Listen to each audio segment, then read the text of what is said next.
It all started with a very simple idea. Tell the stories of how successful middle market CEOs made it to the corner office. I'm Brant Handley, founder and managing director of Resource Options International, or ROI. We're the USA's premier executive search firm focused exclusively on empowering middle market companies to attract, hire, and retain A players while transforming top executives' careers and lives. ROI's Into the Corner office is dedicated to discovering how middle market CEOs advance their career, and we're making these remarkable and sometimes quite unbelievable stories available to you for the very first time. Listen and learn about the challenges they've overcome, the interesting people they've met along the way, and the lessons learned that steered these executives' unique journey into a middle market corner office of their own. I know you enjoy these CEO stories as much as I've enjoyed recording them. So thank you for listening today. And if you like what you've heard, rate us on iTunes or wherever you get your podcasts. I'm looking forward to you joining me on the next great middle market CEO adventure into the corner office.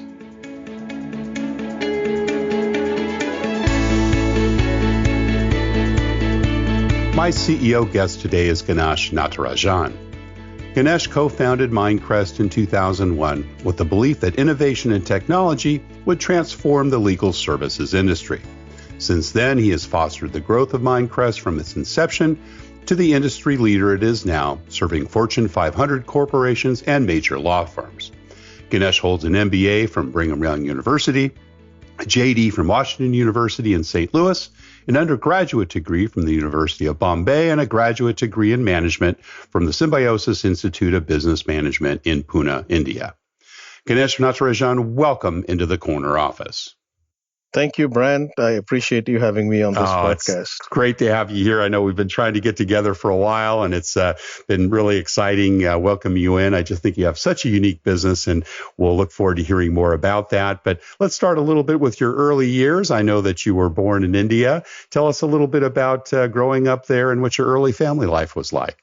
Sure. I was born and grew up in Mumbai, which was then called Bombay. Right. And many people still refer it to as Bombay. I actually spent my formative years and grew up with my grandparents. This was because my father was transferred when I was a little baby. Yeah. And so ended up staying with my grandparents and stayed with them literally till they passed away. Oh my gosh. Wow. And how old were you when your parents moved back? I was about 2 years old when they moved back, and they moved into the same apartment building. Ah, great. So my brother and sister, we all sort of grew up together, but my brother and sister would go to my parents' place to sleep at night, but I would go to my grandparents to sleep at night. So got it. You're very close with them. With them, yes. And well, that's great. I lived in Asia for about 10 years. I think we spoke about that earlier on. And I just love the multi-generational family that Indians, Asians in general, Chinese I know as well have. It just adds so much value and so much perspective to growing up. Were there some early lessons that you got from your grandparents that you remember from those early days? Many actually. My grandfather was sort of my role model in many ways. As was my father, but towards later on in my life. But my grandfather clearly in the early stages. What did he do? Was he still working? He was working, yes, and he was a aeronautical engineer. But he started his career as a civil engineer and then actually fought in World War II. Oh my gosh! With what they call the Royal Indian Air Force then. Of course, yeah. In Burma, against the Japanese at that point in time. So he used to tell me all kinds of stories about the war and his time there. Ah, fabulous. And then, he was largely a self-made person.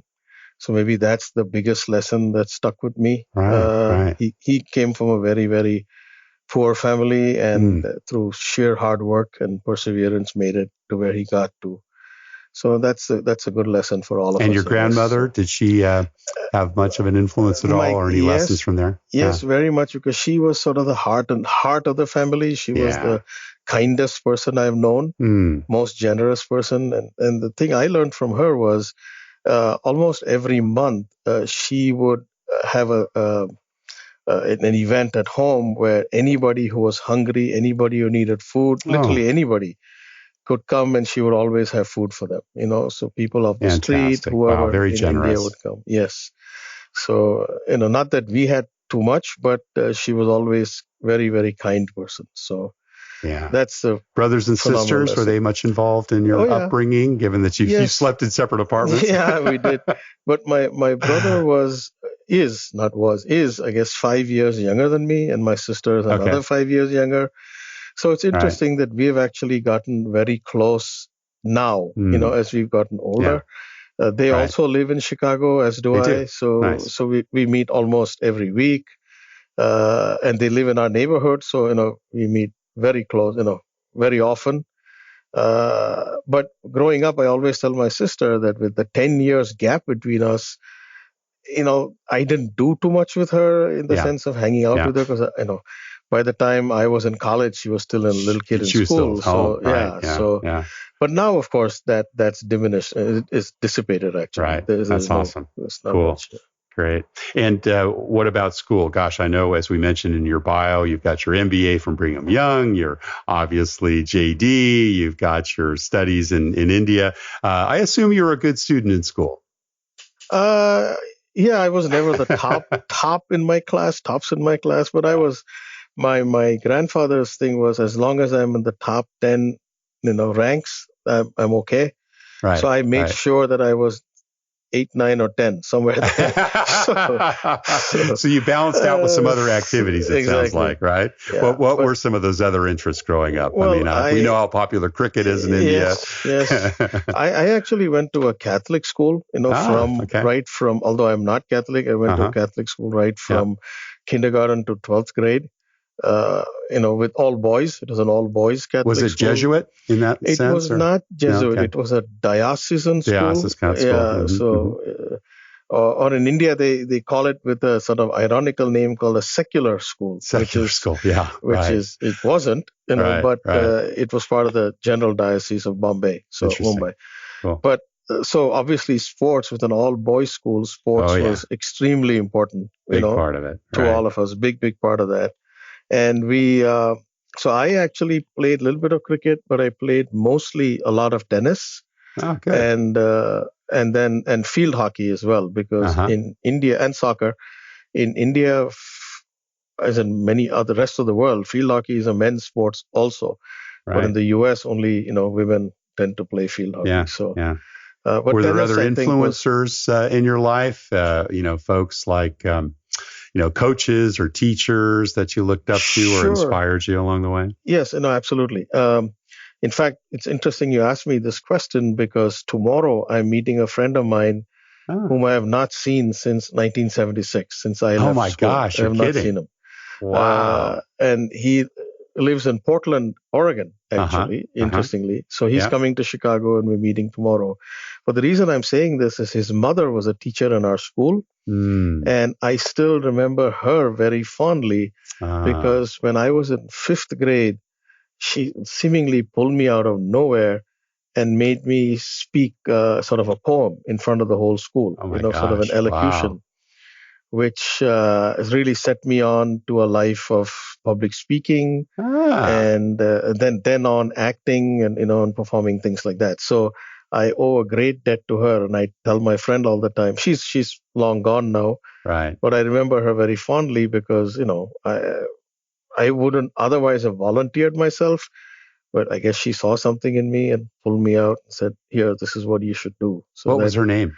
Her name was Evelyn Moraes. Moraes. Moraes. Cool. Great. Portuguese last name. Tell your friend to listen to the podcast. We'll give her a nice tribute dedicated to her. That's terrific. We always have those people who are in our life that, we don't know at the time what kind of an impact it is. Correct. But it's fun to look back and say how much a change that made and gave you that courage. I'm sure you were very nervous before reciting that poem.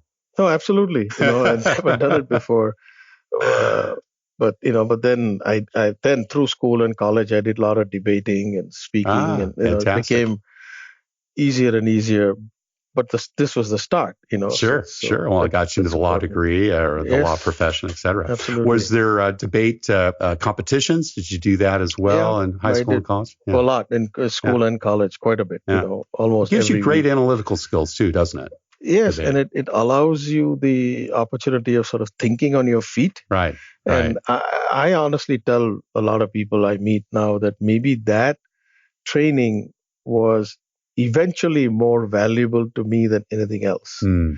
Because in my job as a CEO of a company, I spend a lot of time uh, basically selling. That's And right. when I mean selling, I'm not necessarily only saying selling our services, but selling ideas internally as Right. well. Right. And constantly getting people to buy in to sort of our vision, where we are heading with the company, our values, and even should we get into this particular service line or some other service line, and then when it's all that's ready, presenting it to clients and convincing them that this is a thing that's good for them and good for us. Right. So Right. as in your business, Brent, I mean, so Yeah, at some absolutely. level, it becomes that it's a convincing somebody else Sure. in a Sure. in a in a way that is full of integrity and honesty, not trying to That's cheat right. people out of anything, but that ability to convince somebody really started with the debating, Mm-hmm. because Mm-hmm. that's uh, when sort of the rubber hits the road in some ways. But You yeah, have we X share number that. of time. I Yeah, debated in high school, but then in college, competition as well. And right. what I was so challenged about, but what I so appreciate now was being able to argue both sides. Right. Correct. And I never, my English teacher at the time tried to encourage me in the law profession. And I was kind of convinced I wanted to go down business, but I always wondered, but I began to love that. Right. Yeah, Because if you could sit there and argue it one way, then you've got to be able to understand where other people are on the other side of the business. And I think that really has helped me through the years, not only in my current recruiting jobs, but also in my professional career, because being able to see somebody else's perspective, right? yeah, Being able to really yeah. understand their point of view, that's a rarity. Most people kind of get headlong into their own ideas, and it's very hard to turn them off. No, absolutely. And I mean, then sometimes I actually try to fight that in a strange way, because in your life, I know you know what I'm trying to say here, Right. which is Exactly. you cannot, sometimes you have to tell people, look, this is my idea and we got to run with it. I Right. Right. understand your position, Right. because otherwise you sometimes get caught up in this, on the one hand, on No the other question. hand Yeah. kind of Debate it analysis, forever. Yeah. debate it Yeah. forever. At some point you have to say, okay, that's enough. This is the way it's going to go. So, but it allows you to come to a more, a position of better understanding, Sure. and that's really why this is important. Yeah. I know growing up in India is very different than growing up in the U.S., but were there any entrepreneurial things that you did or any early jobs that you took on while high school or college? My family were not a family of entrepreneurs. Yeah, they were They professionals, were it all sounds like. professional Yeah, yeah, professional people. yeah. Yeah, my father was also, well, he was in business, but he worked for a large company in Right, marketing, and he right, was also a right. very self-made person as well. Yeah.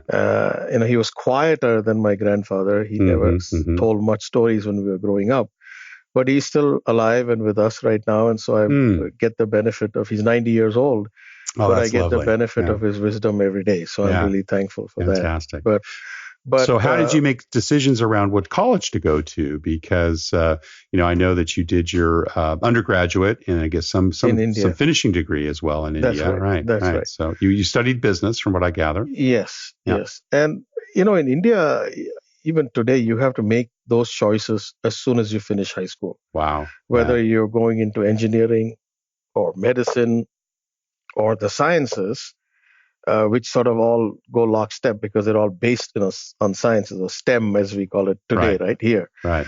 Or you go the other way, into business or liberal arts and things like that. So that's a choice you have to make pretty early. Yeah. Now, I personally was not very good in the sciences. It didn't really excite me as much. So, I went into business, studying accounting actually, Okay. specifically, Right. which I thought was actually a very good degree because, in fact, I tell young people that if you want to learn business, maybe the way to start as an undergraduate is in accounting. I think so too. Uh, you Great, can learn great, the great analytical great skills, analytical skills. understanding how That's money right. is made. Yeah, That's right. absolutely. And then because in India you only do sort of 12 years of high school Right. and 3 years of college, in order to come here, you got to finish one more year of college. Right. So that's why I went to graduate school in India and then came over here. Yeah, awesome. So really no work or professional work during that period before you came to the States. Is that correct? Other than internships, that I was doing. Yes, nothing full time. No. So came to the States in your early 20s, and then you did your MBA first before your JD, or was okay? Got it. And what made you choose BYU? I say divine interference, but but I have not heard that before, Ganesh. I love that.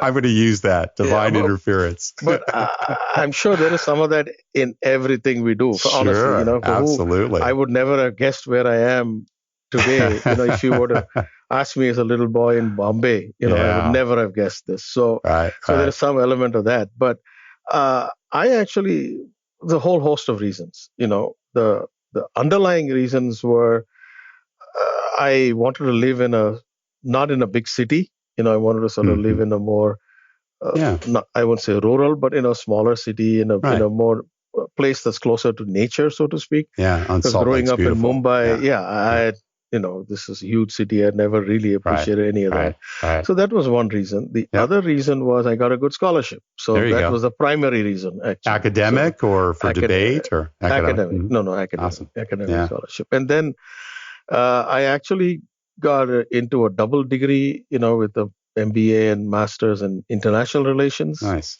But unfortunately, I didn't finish that MA part, So I have still a thesis to do. So maybe they'll allow me. You have some spare time. Maybe. Yeah, I have some spare time. Exactly. I don't think you've got much. Exactly. And then straight to St. Louis for your JD. So did you do that right after your MBA, or was there some work in between? No, straight after the MBA to Washington University. And again, the interesting thing there was that I had a good professor in my business school who actually, again, interestingly suggested that I should go to law school. I said I had not even thought of that. Really? Why do you say that? Even back from the debate days, I'm surprised. I thought that might have, I mean, never inspired by that. Never, not really, So, so he said, I said, why, why do you suggest that? He said something which is interesting. It stayed with me today. And he said something like, as a lawyer, you can do everything an MBA can, but an MBA cannot do everything a lawyer can do. So true.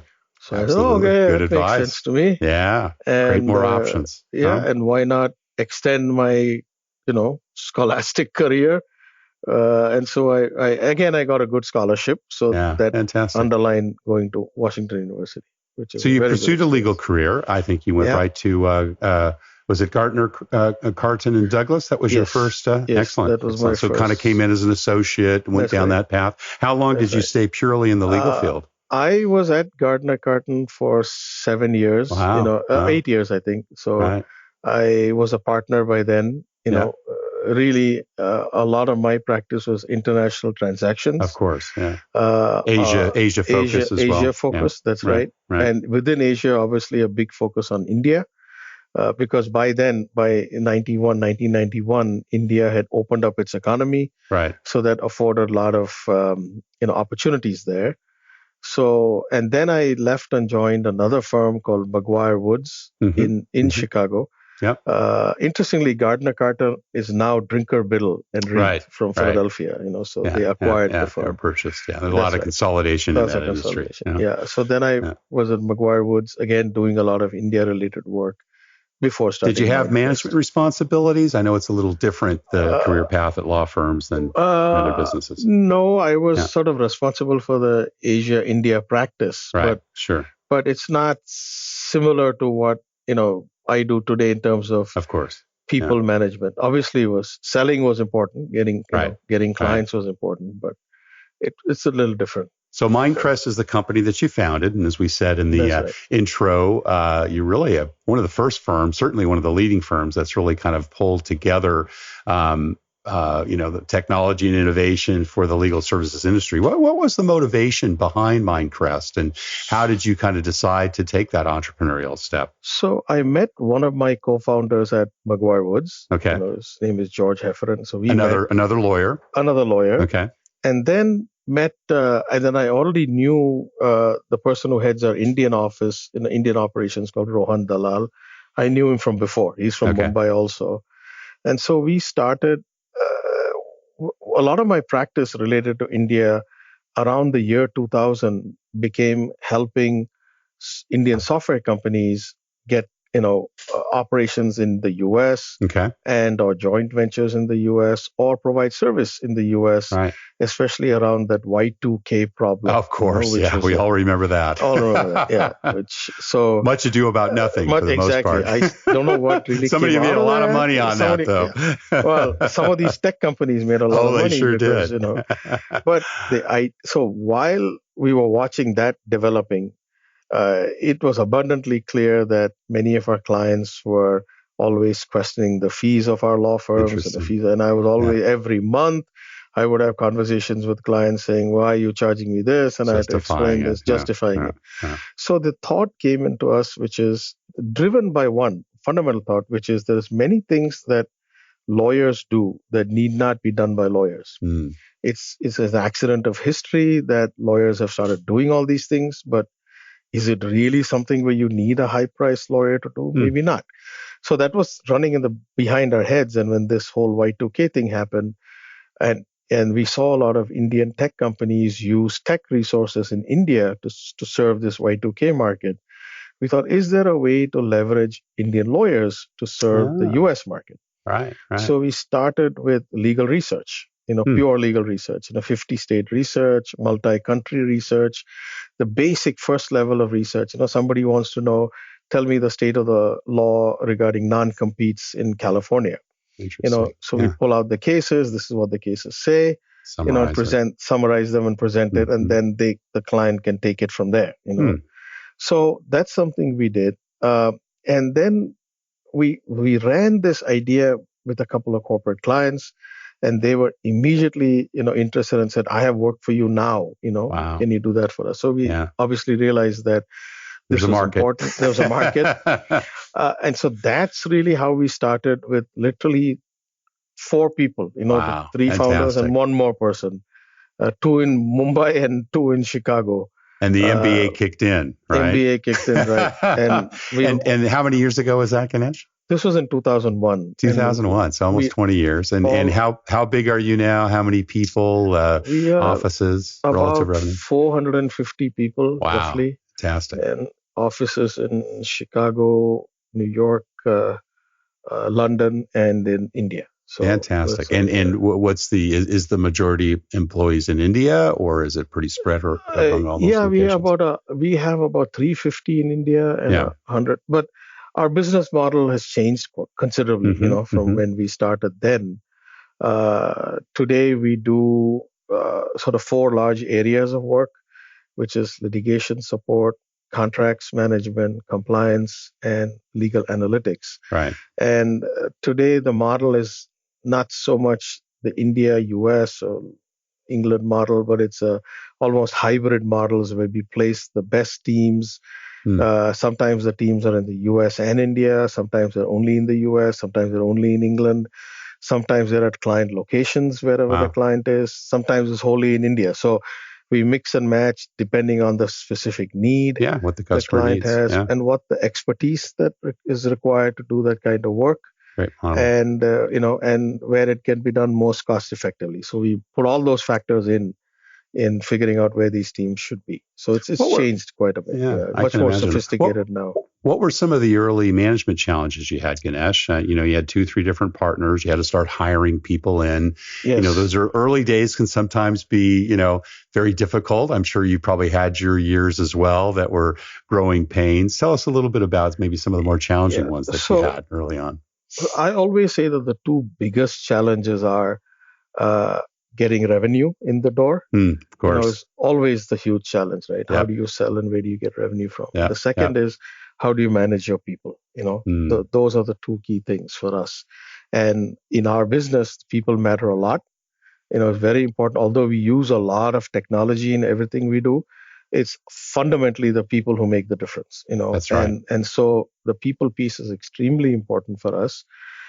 In the early years, the sales side, revenue side was also maybe a little more important because we had to sort of bring this idea, surface it to people, convince them that this is a viable idea because they'd never heard of it. They'd never heard of anybody doing it. Right. So that piece, that getting over that hump took a little bit of time, so that was a big challenge. But then what happened was, we were literally talking to a customer for 2 years, and then literally out of the blue, they called us one day and said, we need to talk to you about something. So we showed up in New York and met them, and next thing you know, they're saying, how soon can you start with 200 people? Oh my gosh. So wow. So therein was the people challenge. Where do we find these people? And where do we train these people? And how do we recruit? Oh, they literally wanted you to hire 200 people to support their operations. India, to support their operations. So wow. So that changed so that was a huge challenge for us. Big game changer. Big game changer. So that completely changed it, so, and we were able to recruit them, and we've learned lessons along the way, right? Sure. Obviously, over the years, we've learned a lot of lessons on the sales side as well as on the people side, and hopefully we're getting better. I mean, that's the goal. We have to get better and better at this. What would be some of the leadership lessons you've learned over that time, Ganesh? So, maybe I would say two things. One thing that's very, very important in my own estimation is the need to keep our values intact. Because we hire a lot of people, new people come, people leave. And over the years, we've done a lot of that. We've had many clients as well. Luckily, we've more stable with our clients in that sense also. Right. But retention's key. Retention is key, absolutely. But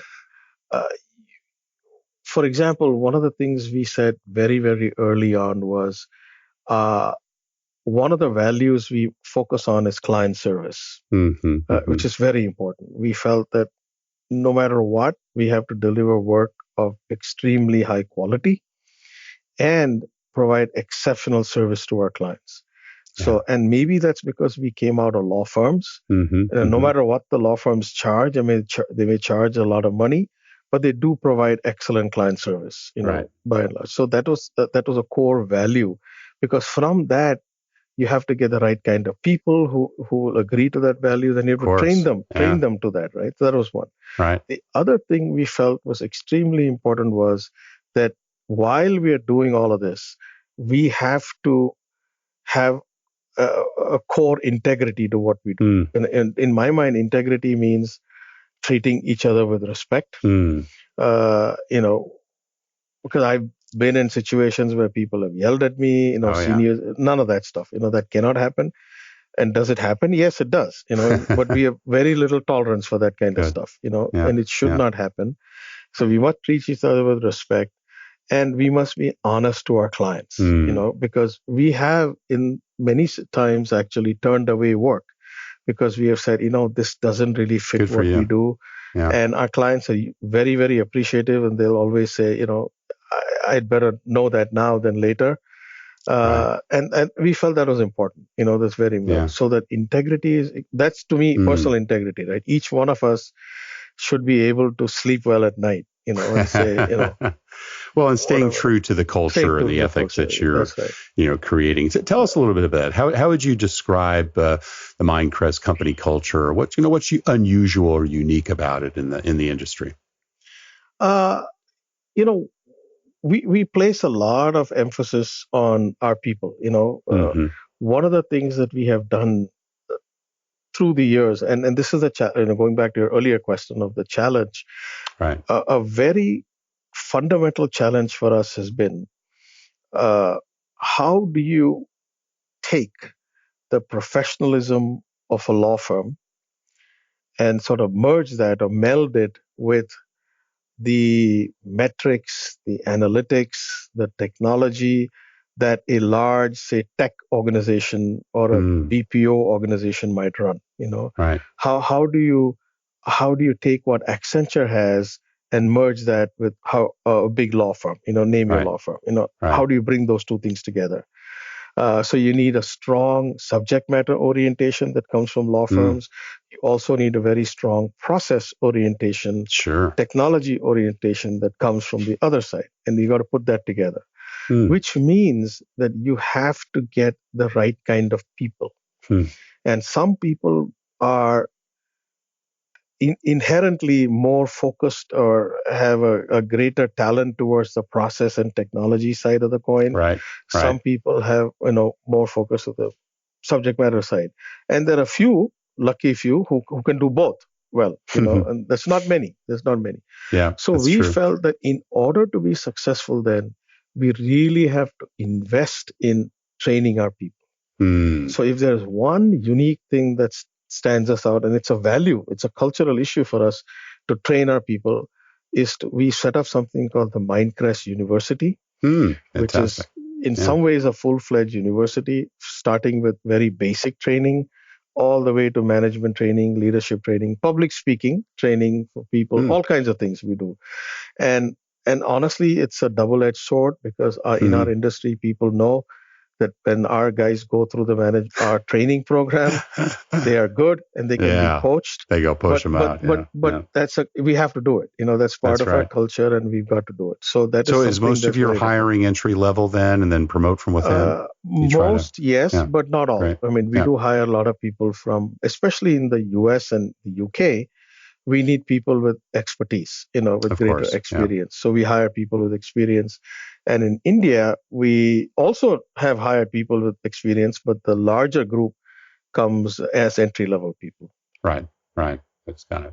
What do you look for when you're making bets on the people you invest in and hire? That's a very good question.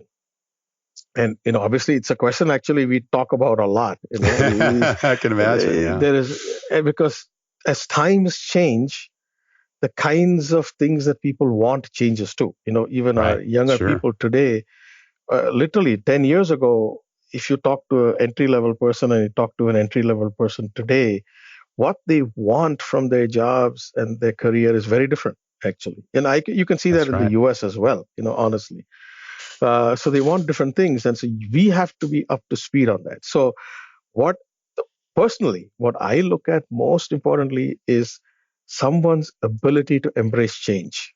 And to me, that is critical because our business changes all the time in terms of our client demands. And therefore, somebody who can work with securities law today and quickly switch to sales contract tomorrow, or be willing to learn. I don't think we switch them without training them. Right. But when I say the ability to embrace change, to me, it comes with then the ability to embrace new ideas, new training, new methodologies, all of that, right? The person is able to change quickly and embrace everything that comes with it. I look at that as a very important quality, and because otherwise, I can talk to somebody and know, well, I can see how you'll progress in the organization, but up to a point. If you don't change that mindset, you're not going to move ahead because today you need people who can take all kinds of ideas and act on them. So how do you get at that in the interview process? Is it something you look at in the resume? Are there specific questions that you ask them? And if so, what are those questions? Because that's people can say, sure, I'm flexible for change, but we know there's a lot of people that aren't. How do you kind of get below the surface on that? Well, I don't know if it's a good or bad thing, but I tend these days to only interview our more senior people. Of course, I can imagine. So with that group of people I interview, the resume does speak a lot, because people who have. So I'll give you a concrete example of someone. She came to us to sort of. We have a position called a Mindcrest Fellow, who is a fellow in the Mindcrest University. And this it's a fellowship literally in that sense, where they spend 2 years in India training our people. These are lawyers, experienced U.S. lawyers training our people. And one of the things we also offer, believe it or not, is if you're young lawyers paying student loans, for law school, we have a sort of a loan forgiveness program as well. If you're willing to go spend it in India, it's sort of our Peace Corps version of this. I guess. I guess. I don't Legal know. Corps. Legal Corps. It's not a bad idea, actually. But anyway. You gave me one, so I thought I'd give you one too. So with her, she came from a very interesting background. She was in the Air Force, in the U.S. Air Force. American.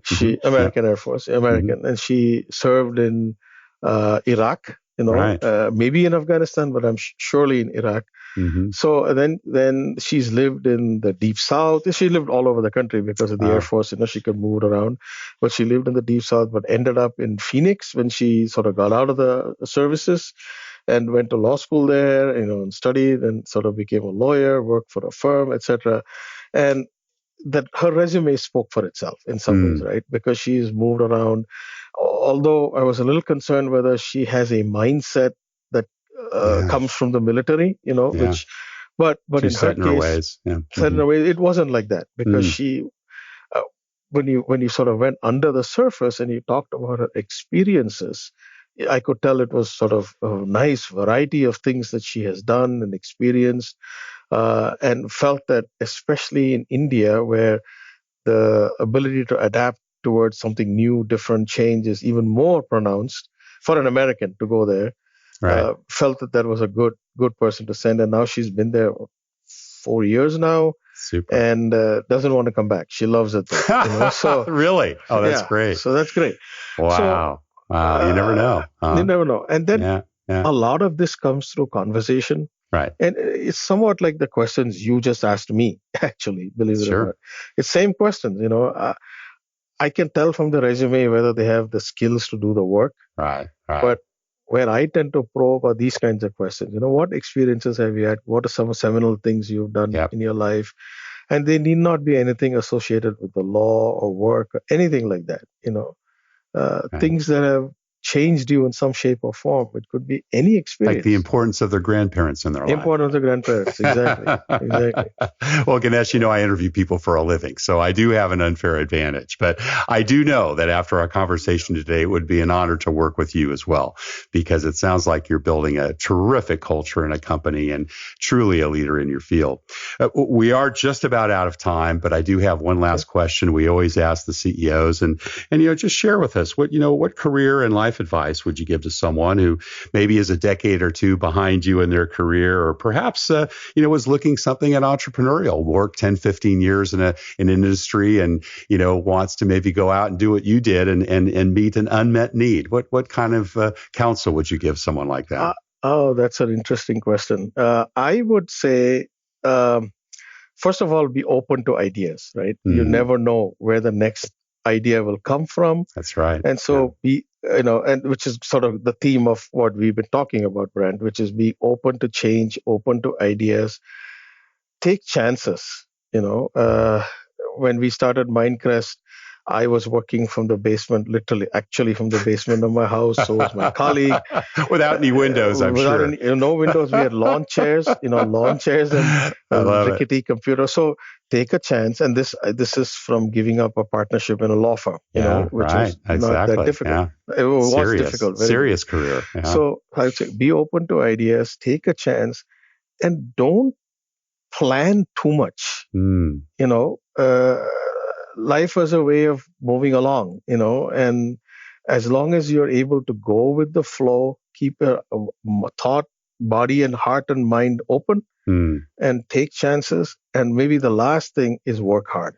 No matter what you do, that's honestly, even in our company, when a young person comes in, you can easily tell the ones that are going to make it, whether they make it with Mindcrest or not. Right. Whatever they do, they will make it, because even the littlest things they do with energy and enthusiasm.